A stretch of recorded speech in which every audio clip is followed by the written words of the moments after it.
so I just wanted to talk about 5, man, they're all favorites, so I'm smiling already, okay.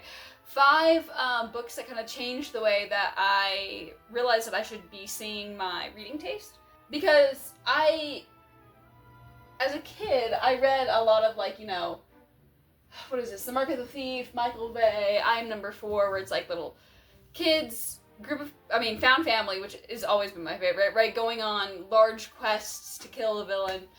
And I love those books. And then as I've gotten older, there's been a couple books that made me realize that maybe there's been a little bit of a shift. And I know people keep saying this on BookTube, but like there's been a little bit of a shift in what I like, or these books have helped me realize that I also like other things. These are not in a particular order. So we're going to start off Vinland Saga.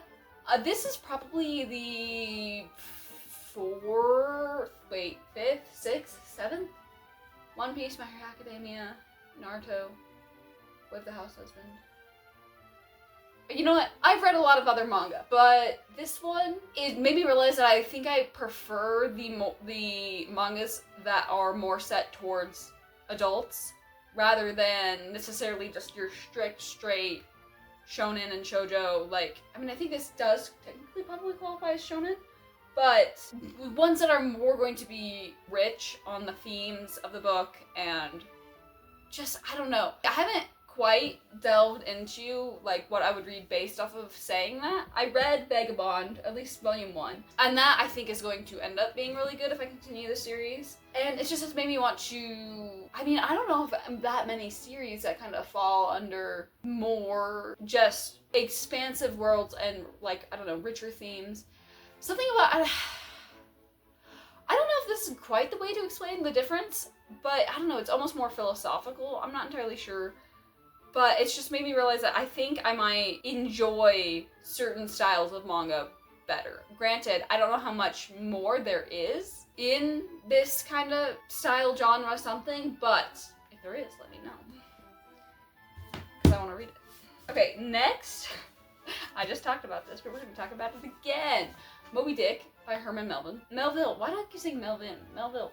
This one, I think it's just I want to say, well, one, for the fact of I had been a little scared of classics. Don't ask me why I picked up Moby Dick, that if I have been kind of, I don't know, not scared is wrong, but like, I guess now it's just I feel a little bit different about long books, and like, I've always liked long books, but I think there's been a little bit of a stigma that I've almost fallen into of people being like, why does the book have to be so long? No, it has to be this long. Some people are looking at me like, you're saying that about Moby Dick, that's insane. You could have cut half the book and you'd have been fine. Shush, I loved it. And today I want to read and actually sit through and read more of my big chunky classics that I own and haven't read. And just being more okay with, I don't know, this book doesn't have a lot of what I usually like a huge found family. It's character focused, but it's almost, I don't know, it's just not my typical genre. Or like, it's not written the way anything else that I've read really is. And so now it's like, I want to go reading other classics and seeing how they do it, and if I can get almost a similar feeling. That was so eloquent.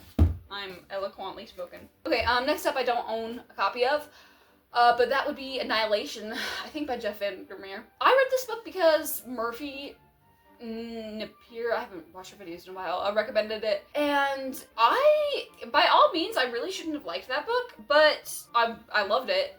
And one, it got me, similar to one of the other books that I'm going to say, it got me realizing that, hey, maybe I want to transition a little bit more out of YA stuff into more adult stories, but two, it made me realize that I actually like sci-fi, which is funny considering my favorite childhood book series, Michael Bay, and I Am Number 4, if you ignore Keeper of the Lost Cities, that's just purely fantasy.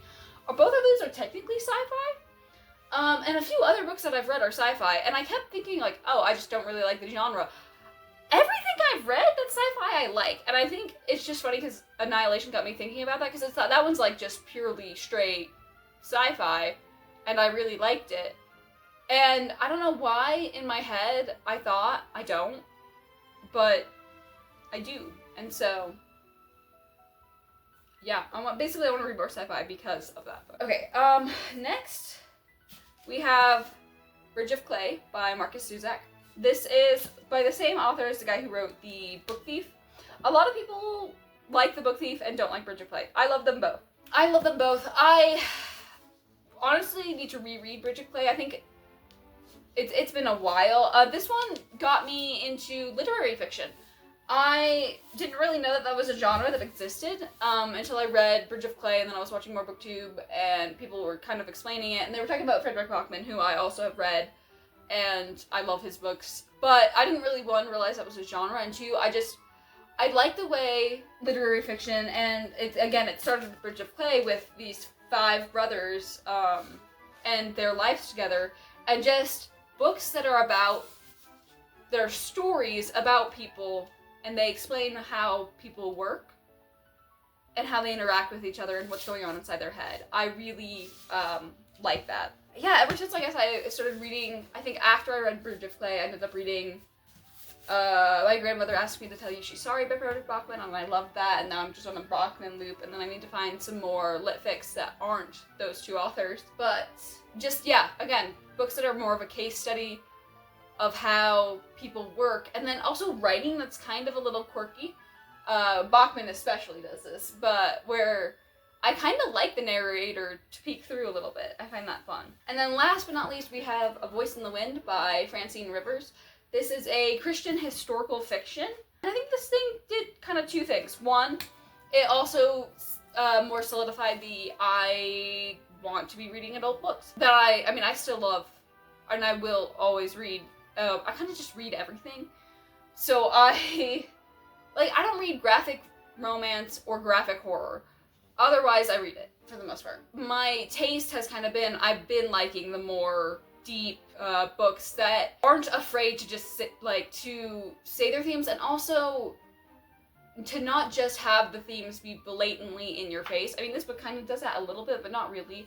I think when there's something that anime does and manga that I think works well for anime and manga, but when I notice it in literature or in regular books and novels, it doesn't work quite well. And that's where a character will yell the themes of the book kind of and be screaming it into your face. You know, Naruto's fight with Neji I think kind of shows us a little bit, where he's yelling at Neji you don't have to live in the way that people tell you to live, and you can write your own fate, and then Naruto with every other character that he talk no jutsus out of being a villain.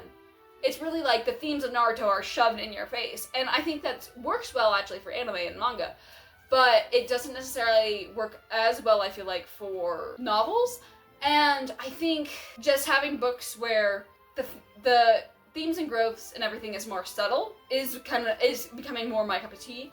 I think that, I'm honestly, it's been a while since I've read this, and I'm pretty sure some of the themes are more blatant and whatnot, but it's just this book got me realizing, hey, 1, not all Christian books are, really cringy, and 2, books made for an older audience, whatever, obviously, have more substance, or can have more substance. I don't know. This is not to trash on YA and young adult. Again, I write mostly YA or new adult. I love a lot of middle grades are really, the amount of whimsy and stuff, and I love them.